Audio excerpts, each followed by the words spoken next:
Hi, it's Jourdon LaBarber reporting for Griffs Sports. I'm here with Jourdon Langley, basketball writer for the Griffin on campus, also frequent contributor to the show. John, what was the story here tonight in Canisius' big 78-65 win over Marist? Well, Billy Baron, 38 points. He does what he does. I don't think it really surprises anyone anymore. But the biggest part about the performance was Canisius got down 11-2, and Baron put him right on his back. You know, for a while there, it was only Zach and Billy with the scoring, and Billy outscored Marist himself in the first half, 25-24. So it's not really surprising anymore that he does this type of stuff. It's just how he does it, and how impressive it is. Because, you know, from what we know, a San Antonio scout was here looking at him, and you know, you don't get that happening if you're not a special player. Billy's, and this is just added on the list. Another impressive performance from Billy. And like you said, there was only four scores on the board in the first half. You know, one of them being Billy with those 25 points, I believe. Do you think in the second half he kind of made it a point to push his teammates? I was sitting there thinking, you know, if this was Carmelo Anthony, on this kind of night, he could have had 60 points.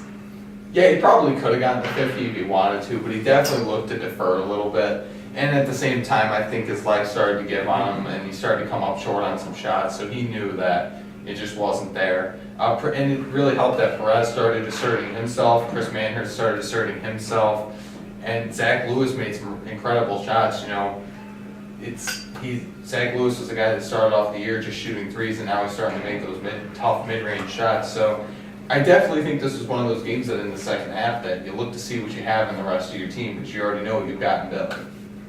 And then afterwards, you know, he had some pretty high praise as far as Billy Baron going to the next level from the Marist head coach. Yeah, he said he definitely sees it in him, and I don't think that's really a secret to anybody. And it started with Jimmy Passos from Siena. He really started the NBA talk, saying he could see him at the next level as a backup point guard, and that's not surprising to anyone. And these respected coaches saying it. We'll just have to see how the last month goes down and how they do in the MAC tournament, see if they make the NCAA tournament first. Canisius' next game coming up at Quinnipiac, who just knocked off Manhattan. What's your expectations from that game? They better rebound better, because they got to rebound again today. They need to rebound the ball better, or Quinnipiac, it's going to be a tough matchup. You heard it here first. It's going to be a tough matchup for the Griffs. I'm Jourdon LaBarber reporting for Griffs Sports with Jourdon Langley.